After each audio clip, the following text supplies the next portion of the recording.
दोस्तों, एक अंधेरी रात के बीच गांव के अंदर होने वाले एक धमाके ने सबको एकदम से हिलाकर रख दिया था। किसी को समझ ही नहीं आया कि कुछ पल में ही किसी हादसे ने गांव से मुलाकात की है। सब कुछ एकदम नॉर्मल चल रहा था। सन्नाटा तो अपनी जगह पर मौजूद था, लेकिन इस धमाके ने पूरे गांव को एकदम से हिलाकर रख दिया। सभी लोगों के अंदर अफरा तफरी का माहौल सा मच गया। पता नहीं अचानक ही गांव में किस हादसे ने अवतार लिया था। सभी लोग अपने अपने घर से बाहर निकल रहे थे। मैं अपने पापा के साथ अपने घर से बाहर निकला तो गांव में भीड़ लगी हुई थी और उस भीड़ के बीचों बीच हमें कुछ फटे पुराने कपड़े दिखाई दिए। मैं अपने पापा के साथ उस जगह पर दाखिल हुआ तो गांव के काफी सारे लोग एक बड़ा सा घेरा बनाकर उसके चारों तरफ खड़े हुए नजर आ रहे थे। और उसके बाद जब मैं उसके बीचों बीच पहुंचा तो मैंने पाया कि किसी की कटी हुई लाश बहुत बुरे तरीके से गांव में दहशत का एक नया माहौल पैदा कर रही थी। फिर जब मेरी नज़र उसके अलावा एक और लाश पर पड़ी तो सच में मेरा पूरा शरीर बुरी तरह से कांप उठा, क्योंकि उस लाश की दशा दिखने में बड़ी ही भयानक और दर्दनाक लग रही थी। ये काफ़ी डरावना था। उस समय मुझसे ये सब देखा नहीं गया, जिस वजह से मैं चुपचाप बिना कुछ बोले ही वापस से अपने घर में लौट गया।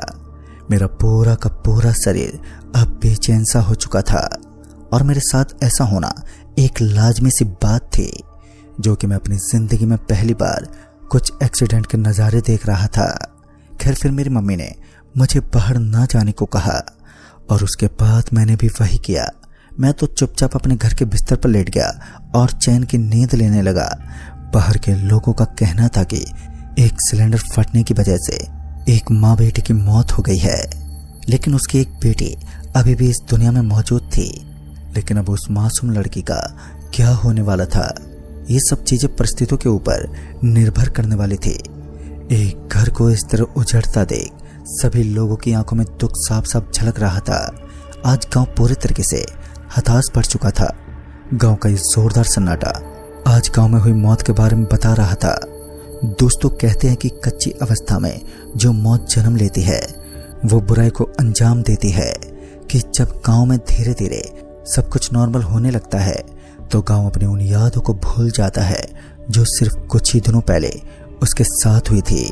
क्योंकि धीरे धीरे सब कुछ नॉर्मल होने लगता है, लेकिन जो इंसान इस दौर से गुजर रहा होता है वही जान सकता है कि उसने अब तक किन किन मुसीबतों से सामना किया है।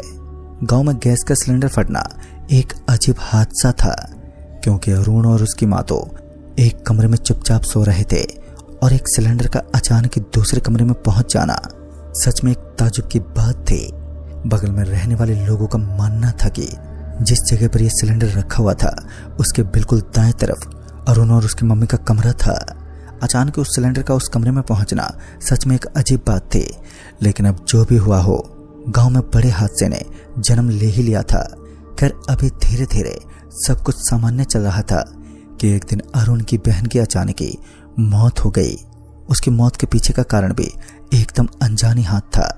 दरअसल जब सुबह का वक्त हुआ तब लोगों की नजर उसकी बहन पर पड़ी तो उसके चेहरे पर काले काले धब्बे बने हुए थे। ऐसा लग रहा था मानो उसकी मौत भी सिलेंडर फटने की वजह से हुई हो। अरुण का पूरा परिवार लगभग खत्म हो चुका था। बाल्यावस्था में उसके पापा इस दुनिया को छोड़ चुके थे और अब तो उसका पूरा परिवार तहस नहस हो गया। एक बार फिर 12 दिनों के लिए पूरा का पूरा गांव सन्नाटे में डूबा रहा। भले ही आप कितने भी पराये लोग क्यों ना हो, मगर वो डर या वो दुख आपके जहन में बैठ ही जाता है।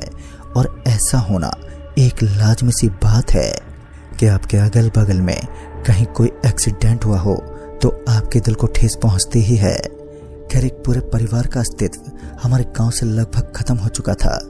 गांव के अंदर उन तीनों मौतों के बाद एक अजीब सा सन्नाटा अब पसरा हुआ रहने लगा। मगर एक रात ने उसी सन्नाटे को एक साय के रूप में तब्दील कर दिया। हुआ कुछ ऐसा था कि उस दिन जब मैं अपने अंकल के साथ भगवान की पूजा करवाने के बाद मंदिर से घर लौट रहा था तो मेरे अंकल जी अचानक ही तेज तेज कदमों के साथ आगे बढ़ने लगे।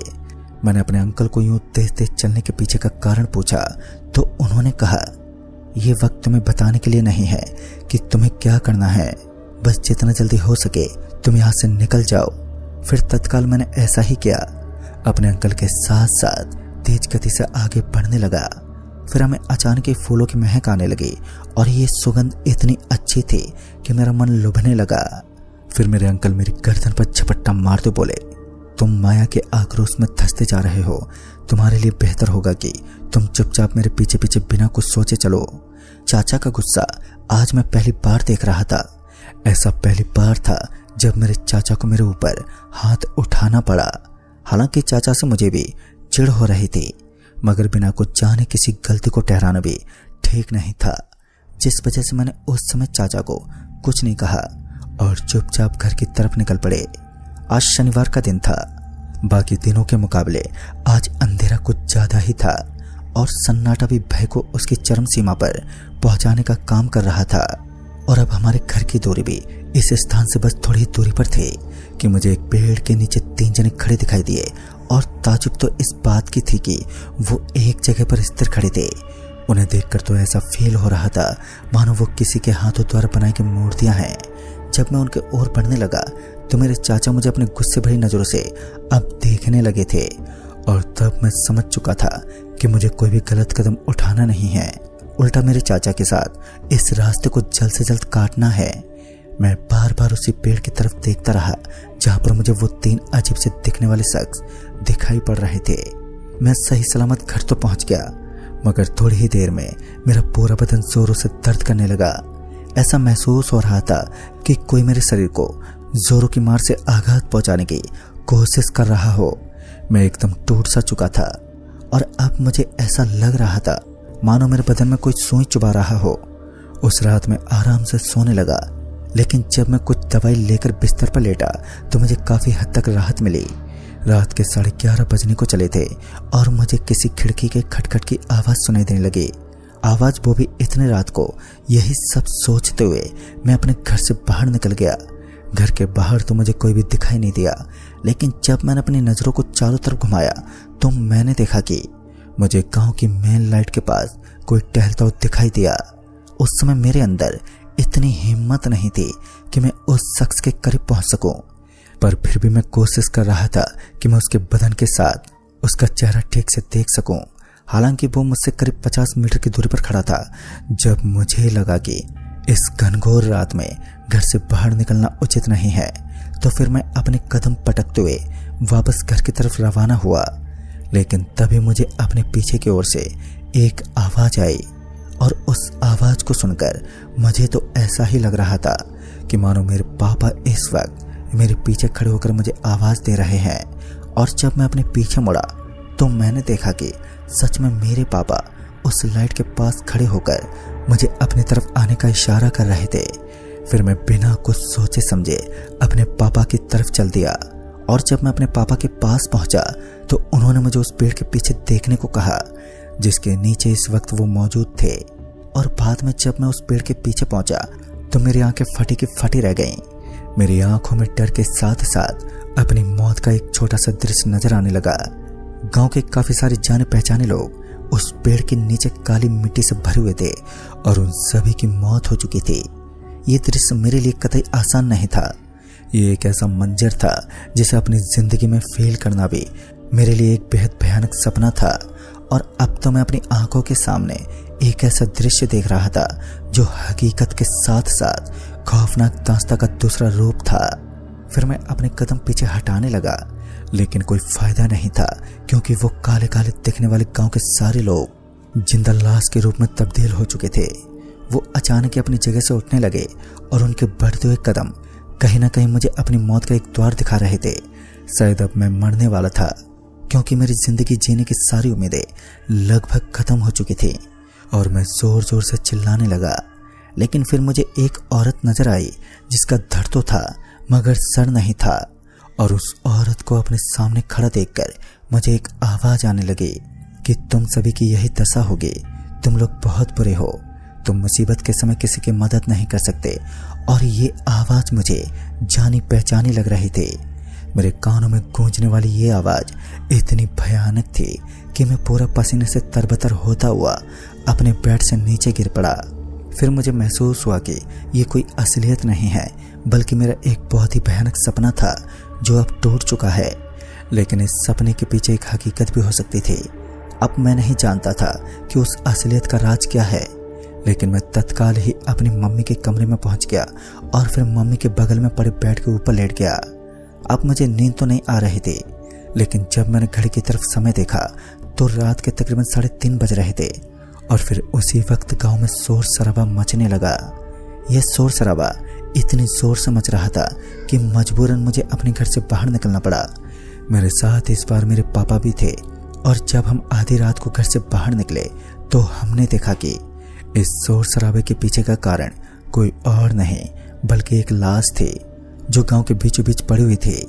ठीक से देखने पर हमें पता चला कि आज हमारे गांव में एक और लाश मिली और यह लाश उसी तरह उसी दिशा में थी जिस दिशा में गांव के 3 लोगों की मौत हुई थी, जिनके साथ उनके परिवार का अस्तित्व समाप्त हो चुका था। लेकिन बाद में लोगों के द्वारा यही घोषित किया गया कि गांव में एक और सिलेंडर फटने की वजह से एक औरत की मौत हुई है। लगातार गांव में होने वाले ये हादसे सबको हताश कर रहे थे। फिर दूसरे ही दिन सारे लोगों ने अपने घर के सिलेंडरों को बाहर रखना शुरू कर दिया, लेकिन उन्हें क्या पता था कि वह जिस चीज को सिलेंडर की गलती मान रहे हैं असल में उसके पीछे का रहस्य कुछ और ही है। गांव में एक और कच्ची अवस्था की मौत ने सन्नाटे की दूसरी चादर को अंजाम दिया। गांव एक बार फिर उन लहरों में युक्त हो गया जो सन्नाटों से भरी हुई रहती है, या फिर यूं कहें कि अब गांव में डर और बहका अलग ही ख्वाब बन चुका था। पता नहीं क्यों, लेकिन उस दिन के बाद गांव धीरे धीरे खाली होने लगा। गांव के सिलेंडरों की जगह लोगों ने गांव में रहना तक छोड़ दिया। गांव के इस तरह खाली होता देख मेरे घर वालों के दिमाग में कुछ गलत विचारों ने जगह बना ली और उन्होंने एक कड़ा फैसला किया।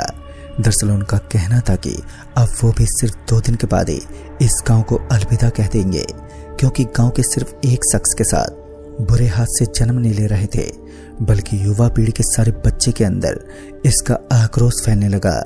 दरअसल उनका मानना था कि उन्हें भी कुछ अजीब सा महसूस होता है जब वो रात में अपने घर से बाहर निकलते हैं।